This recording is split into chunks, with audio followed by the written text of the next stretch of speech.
大家问千万字，逐工要和大家做伙来捌一字。咱逐工新闻拢会讲到健康吃饱字，关心大家健康的代志。今仔日要甲大家小解这一字，咱同齐来看到这读做康，健康的康，读康第一条，读康这是读文音。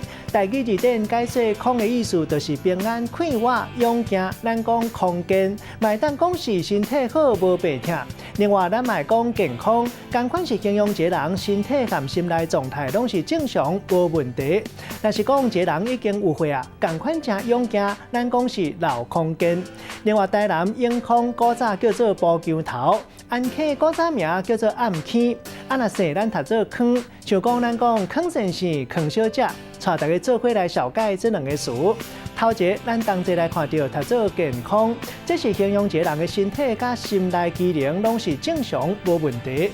第二个词读做老康健，形容一个人已经有岁，同款正勇健。咱用一句话来举例，甲这两个词甲做伙。比如讲，俗语讲老骨健康康，老皮袂过风。